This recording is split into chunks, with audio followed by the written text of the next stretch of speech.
my son, Rashid Ali Ward. Last year on June 17th, around 8 o'clock, he was shot by AK-47 in his liver, and the liver exploded, which the debris from the bullet messed up his main artery to his heart, and around 9:38 he died. That day was a very, very unusual day for me. He was very happy. That morning he and I had a long conversation, and he was talking to me about his friend Richard, and he asked me, he said, Grandma, he said, I saw what happened to Richard before Richard got killed. And I looked at him and I said, but, you know, I had to look at him and think about it a little, bit about what he said. So I paused and I looked at him, and I said, what you mean? He said, I saw Richard when he got killed, and I told him, I said, Richard, man, that man gonna kill you. And he said that later that day, the man did. He killed him. And he was laying on the bed looking at his shirt with him and Richard and all his friends. And so I told him, I said, come here, baby. And he came to me. I gave him a hug and I kissed him on the jaw. And I said, come on, ride with me. And he said, well, I have an interview at 3. This was that morning of June 17th. He said, I have an interview at 3. He said, how about tonight, could you cook me some fish and rice? Because I have an African dish that I cook. It's real good, and it's made out of peppers and gravy and rice and tomatoes, And I told him, okay. I said 8 o'clock is bed. I left home and do what I normally do, just run around town and witness, passing out tracts and meeting people, doing things. And that's what I did. About 12 o'clock or 1 o'clock, I picked up a friend of mine named Betty King. And when I picked her up, we went over to Applebee's on Lakeshore. And we were sitting there and forgot about the time, and about 7 o'clock, 8 o'clock, or close to 8, when I got up and we had our dinner and we were getting ready to leave, I had a sharp pain in my liver, and it knocked me over on the table. And I started singing this song, we have come to the end of the road and I can't let go. And it's so unnatural. And I was singing so loud that the man at the restaurant came over and he said to me, he said, in the name of Jesus, and he grabbed me by my shoulder like this.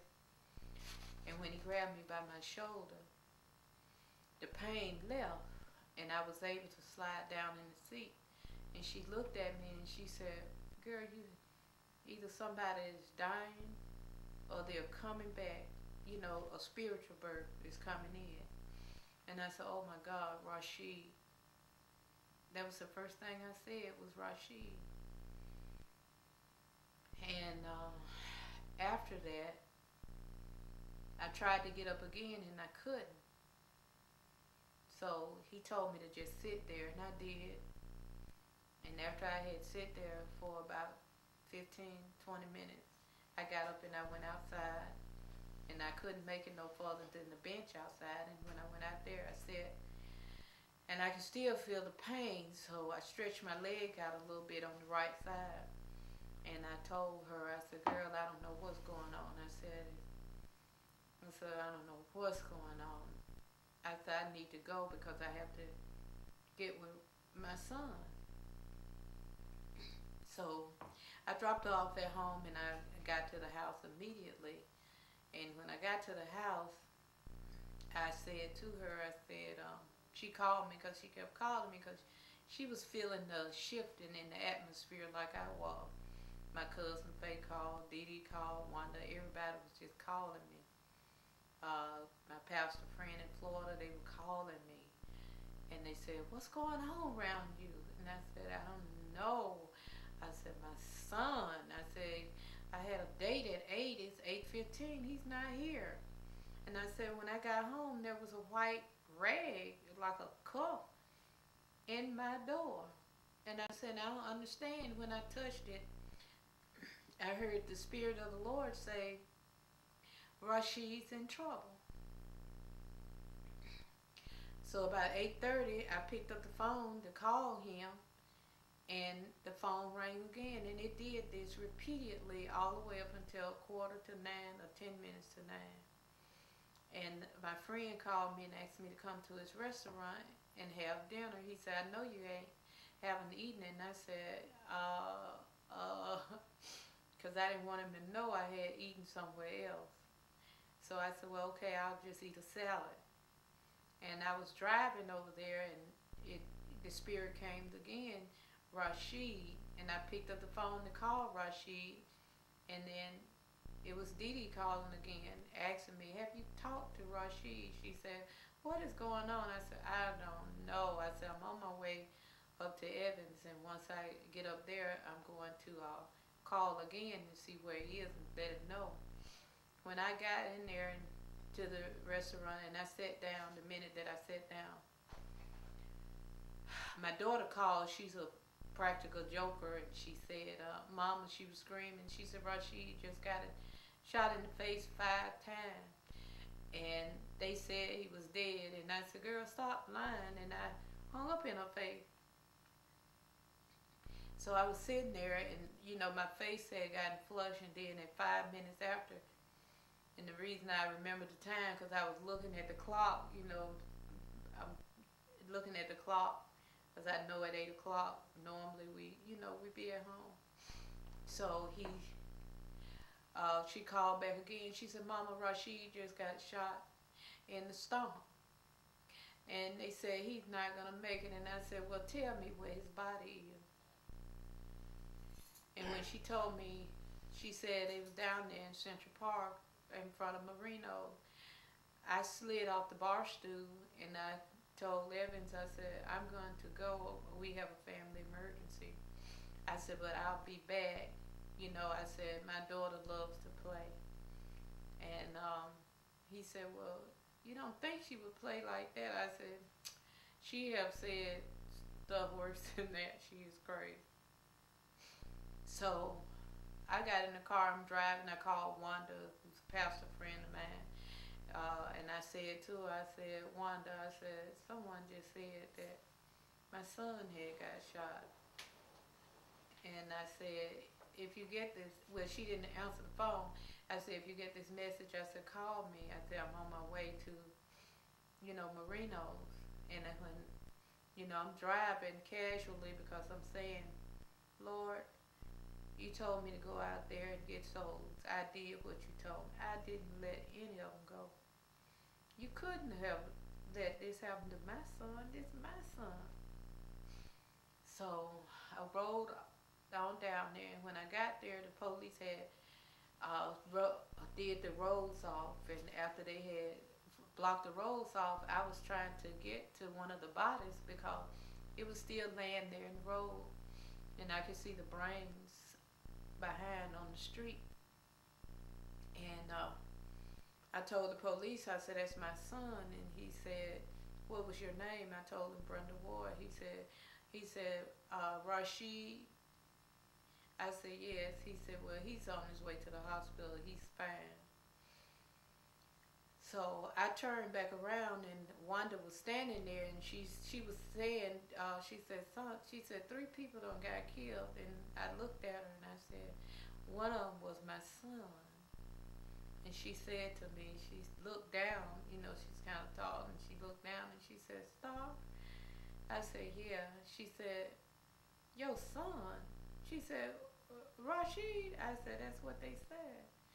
She said, well, where is he? I said, the police just said he was at UAB.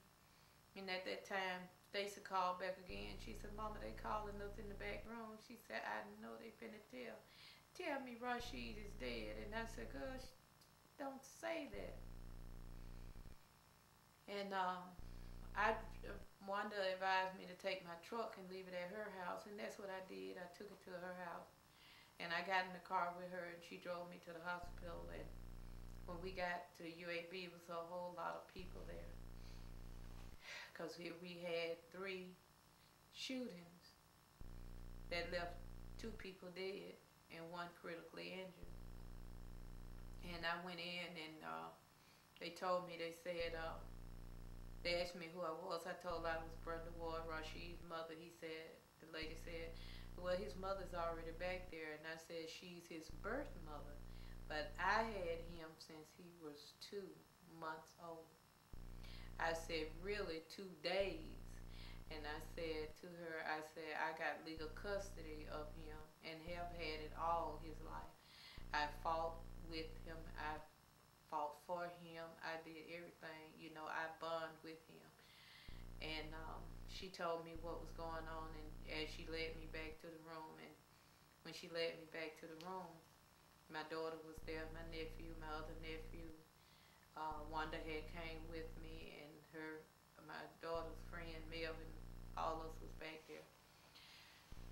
And the first time the doctor came in, he said to me, he said we have to give him 2 pints of blood, and it don't look like he's gonna make it. He said, but we're gonna do the best we can. He left and he came back in about 20 minutes, and he had the chaplain to come in first, and he had a police officer to come in. And when they came in, we were sitting there. Wanda was sitting by me, holding my hand, and Stacy was sitting by her and Melvin. Then my nephew, my other nephew, Garfield. And then the doctor came back in the second time, and he said that Rashid, a hole had been hit that big in his liver, and it tore up his liver. Knocked a big hole in his back. 1 bullet, AK-47, shot close. And he lost a lot of blood. They gave him 2 pints, but they didn't know that he was bleeding from the back, and as they were putting blood in, and he said he wouldn't have lived anyway because of the fact that his main artery to his heart was destroyed, and no way he could fix that. And then he said the words that I couldn't even imagine hearing. Rashid is dead. I stood up, my daughter, she stood up, and she came over, and I grabbed her, and we both went on the floor, and Wanda went on the floor with us. My nephews, they went on the floor trying to hold her, and I was there, and when I opened my mouth, I couldn't say a word. I just saw myself in elevation, like I was floating in air, and I couldn't say another word or nothing. And Stacy, she was hollering and screaming. She said, Mama, did you hear what he said? And she said, Mama, did you hear what he said? He said, Rashid is dead, Mama. And I looked down at her, and I grabbed her and held her in my arms, and I said, yeah, I heard her. She said, you're not crying, and you're not, what's wrong, Mama? You're not crying, and Rashid is dead, Mama. Rashid dead, Mama. And she was just screaming and hollering, and I said, he couldn't be dead. And I looked up at the chaplain, and he said to the doctor, he said, maybe you need to give her a sedative. And I said, no. I said, I want to be alert. I said, if my son is dead, then show me his body. Let me see my son. And the police officer said that we couldn't, and I said, well, you might as well call squad, because I ain't going to leave here until you show me my son's body. There's no way that my son could be dead. He couldn't be dead. I did what God told me to do. And after a while, they came back and they got us, and we walked from the front of the hospital all the way to the back of the hospital, and they had him laying down on a sheet, and where he was laying at, I could see his stomach was swollen, and they still had the tube in his mouth. He said that they had to put tape on his eyes because his eyes, were open when he died. And he was just laying there. And they wouldn't let me touch him. Because in my mind, I couldn't believe that my son was dead.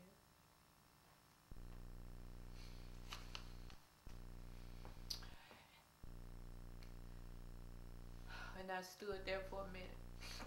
And as I stood there, I looked. My friend called me back and he said, what is wrong? And I said, my son had been shot. And the doctor just pronounced him dead. And where we were, the phone went dead again. And I went back and I asked him, could I take pictures? And I did. I got pictures of him. And when I got the pictures, I took and, saved them on my phone because I could not believe that my son was dead. And we stayed at the hospital that night until about 4:30, 5 o'clock that morning because there was another mother's son and we wanted to stay with her and make sure that her son didn't die either. Another mother's son had gotten his brains blowed out, Keith Hilson. And we stayed there and we circled and we prayed that night. It was about 100 or more of us out there. And people were coming and coming and coming and coming and coming and coming. They just kept coming. And as they came, we were all out there and we were holding hands and, we were praying and, asking God not to let all of them die, for whatever purpose, for whatever reason that he allowed Rashid to cross over. He was gone, wasn't nothing I could do, but we still had hope that this mother's son didn't die too. And about 6, Wanda told me that I needed to go because I needed rest, but I knew I wasn't going to go no sleep. But, we went ahead on and left, and I went home, got my car from her house, and I went, not home, I went to my daughter's house, and I got on the internet and I posted that my son was dead, and I wrote a poem because I love to write, and I said that I wonder who's going to drink my orange juice now, because he always drink it up and then tell me that he did. He didn't drink. And I sit there for a minute, and about 8 o'clock I went to my house and I just sit there in his room, and I noticed that he had did certain things that day that he had never done. He had cleaned up and washed all his clothes. And he had lined his shoes up in a certain way in the closet. He had folded up his clothes and laid them at the foot of the bed. He took everything that he had and left it so neat, as though he was saying, Mama, I'm gone. And I thought about that whole week. He did everything that he wanted to do with his friends. He went swimming. He went to the park. He walked children to school.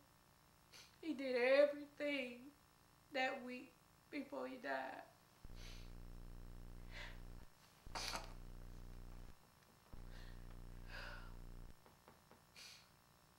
I couldn't sleep and I couldn't eat. I forgot how to eat. I couldn't read no Bible. I could not pray. But I didn't ask God why. I just told him thank you after 3 days for 19 years. And every time I think about it, that's all I can say is thank you for 19 years. And I was looking back of things that, I had done. And I was reasoning in myself, what did I do? Because so many political officials and newspapers and everybody was saying when these children get killed that they come from bad homes. But Rashid didn't come from a bad home. He didn't rob or steal. He didn't kill anybody. Just standing out there at the wrong time. Caught a bullet from my AK-47 that took his life.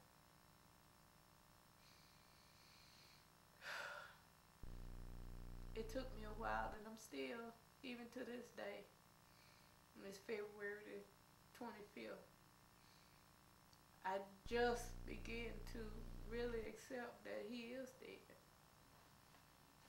body-wise, but his spirit is still alive.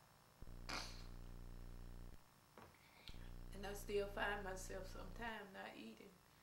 I went from a 16 to a size 7, some 8s. Now I'm in a 10, but then I'll drop that and go back to an 8. And I find myself being happy, laughing to cover the pain. And I talk a lot because before this happened, I never did talk. I mostly listened. I was a thinker. But my whole life became imbalanced to me. And it's still hard to read the Bible. It's still hard to remember to eat. It's still hard to remember to sleep. People don't understand. They say they do, but they don't. It's just some words that they use. Because when a child leaves you, you feel him or her leaving, and you go through that agony and that pain. Now I know how God felt when Jesus was dying on that cross. It just, you just can't explain. I miss Rashid, but there's nothing I could do. I'm just so glad he wasn't a vegetable and had to lay there over a period of time. I'll never forget June 17, the day my son left. I'll never forget every step that happened that day. Every little detail I'll forever remember, as if though it had happened yesterday. This picture right here. We took this picture on June 6th, and 11 days later he was gone. And he was so peaceful and happy. Every Saturday and Sunday when I came in from the market, he would be sitting on the step.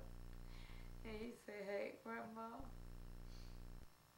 I went out and cut some grass," or "I went and picked up some paper and the lady gave me some money. Here, I'm going to give you $3, huh?" You don't hear that anymore. Just,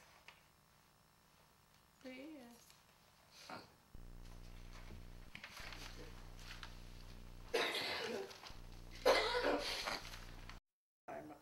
Hello, my name is Linda Ray. I reside in Fultondale, Alabama. Okay. Actually, I don't reside in Fulton. Give me a couple of words. Hello. How are you? Fine. Good. All right. Let me raise it up just there. Right about fair. Hey, we can go. My name is Linda Ray.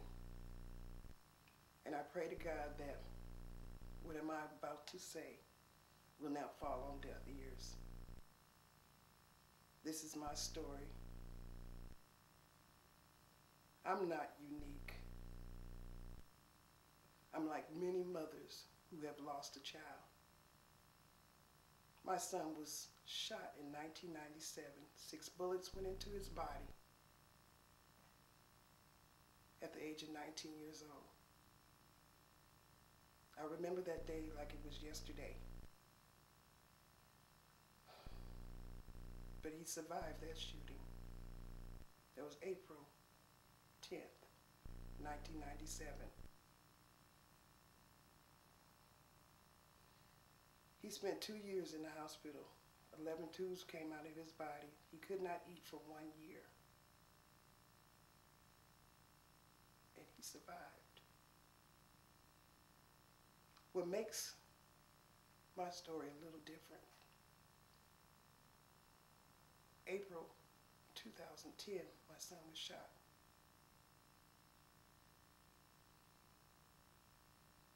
April 29th.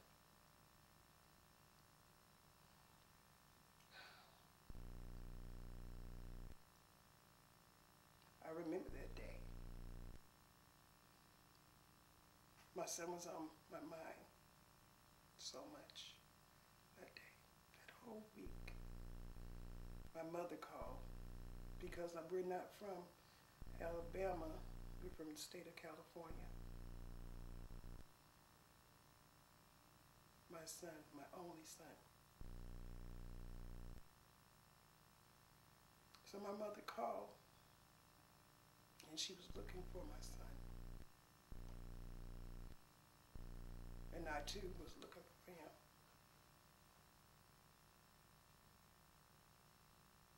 April 28th, I was sitting at the computer and I heard my son call my name. Mom.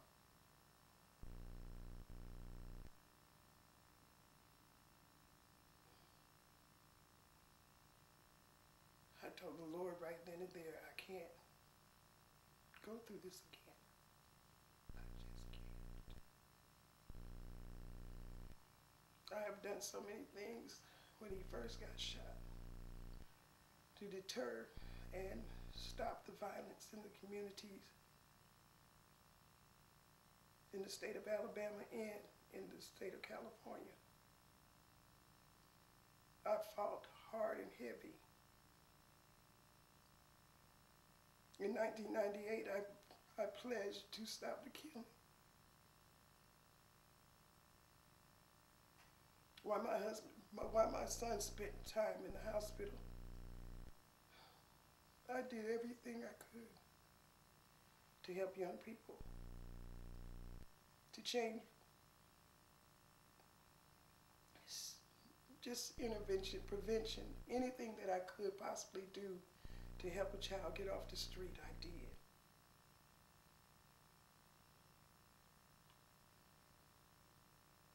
April 28th, I heard my son call me. Mom.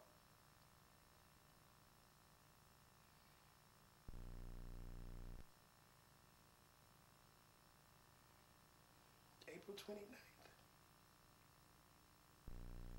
I got a call.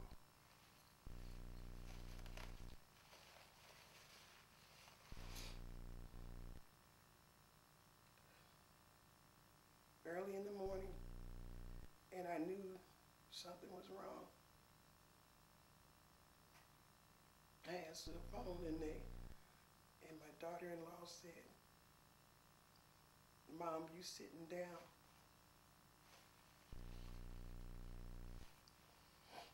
And I said, no, I'm not, but don't tell me anything crazy.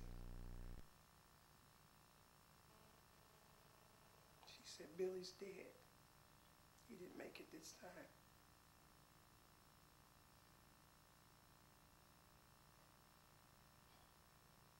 He didn't make it this time. The room went black. I was by myself. mother's worst nightmare to hear that he didn't make it.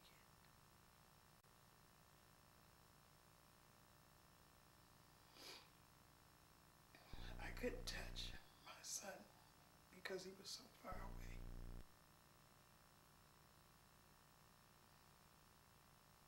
All I could say was, what did I tell you?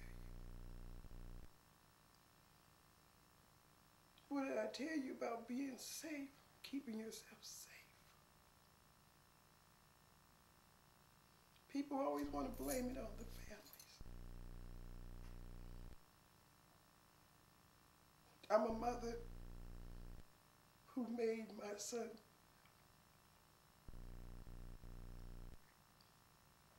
he had problems, but he changed his life.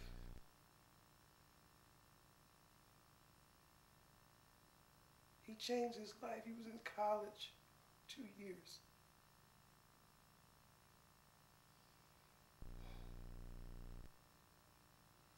He didn't make it this time.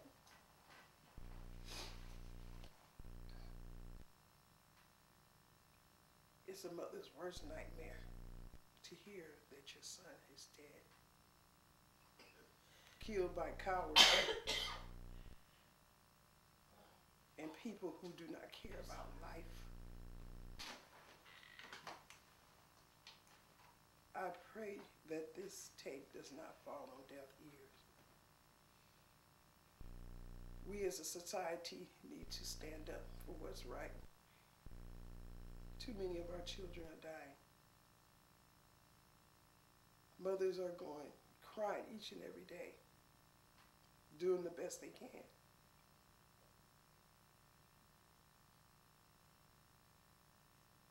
My son, my only son,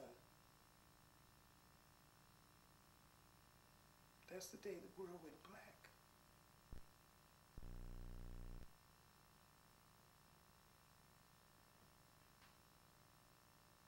There is so much I can say right now. And I pray that just knowing that somebody is listening to this and may do something to help other people and other children. I will tell my story.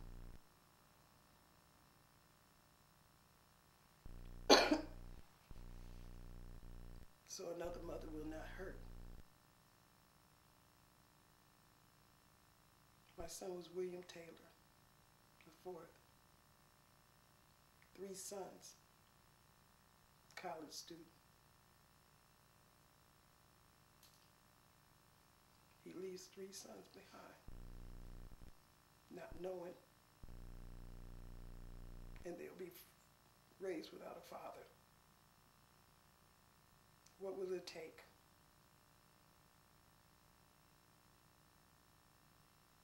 My son didn't make it that day. So we need to help our children survive. And I thank you for giving me this opportunity.